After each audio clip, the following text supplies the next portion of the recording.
So we're recording now. Record. Okay. How's that? Test one. 1, 2, 3. Oh my gosh. Nobody likes listening to an artist pontificate about their own work. It's the worst to have to talk about your own work. And what we have here, we could do, this could be part 3 of 3 parts. This could be the last video.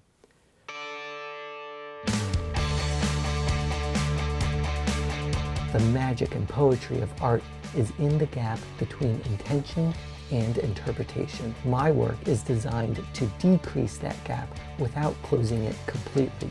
That gap is uncomfortably narrow in my work because I create elements within the paintings that beg for interpretation. I use a visual language rooted in clear communication, but what exactly is being communicated is intentionally unclear. A viewer participates in the artwork by trying to close that gap. My paintings are sympathetic to the viewer. I like the idea of using beauty as a Trojan horse.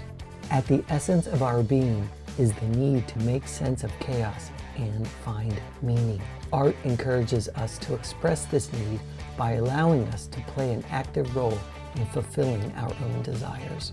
We say things give us meaning, or we find meaning, but we're the ones making the meaning. Art invites us to become meaning machines. Meaning in my work can be summarized in this anti-Witz. That's German for anti-joke. What's the difference between a duck, a pencil, because a vest has no sleeves? I make art not to represent the world around me, but rather to present the world within me. My inner world is built on discrete units of meaning. My symbol set. This is a meaningful experience for me. What we find meaningful is a reflection of our values. I value hard work, so I make work that demonstrates and expresses that value. Labor is meaningful to me. I also value originality, so I make my own images. Being a primary contributor to culture is meaningful to me. And I find meaning in ideas. These are ideas for paintings that are expressed as paintings. Art is where meaning folds in on itself. There is no way out but in.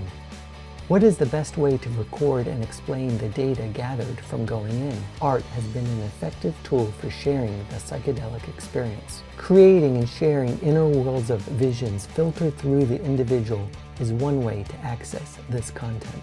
Can this content be communicated with the language of universal geometric icons? The compositions of the paintings in the rips and rivers give us peeks into other dimensions. This is the hidden nature of the universe. This world is delicately hung on a lattice of shared beliefs that can be ripped apart.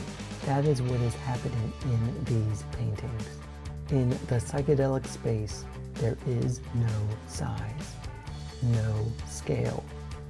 All dimensions are equalized. This is expressed in the worlds within my picture planes. When you are everywhere at once, there is no measured distance between anything. Within the paintings, these scale shifts reflect this and reward different viewing distances. There are compositional considerations on the macro and micro scale. Our minds run on RAM, random access memories, random storage. These paintings are mind backup. These are paintings of consciousness and subconsciousness. These paintings are built in layers, and there is a lot beneath the surface imagery. There are no stories, only units of meaning. There are plenty of words, but no complete sentences. After all, do you speak to yourself in complete sentences? The best aspect of art is that there are no rules, and the best art reminds us of that fact by tricking us into thinking the work has broken a rule of art. Art is evidence of humanity. Artists are the ones who must uphold standards of integrity with regard to the role of the individual within society. I was always an artist. I've been an artist since I was born.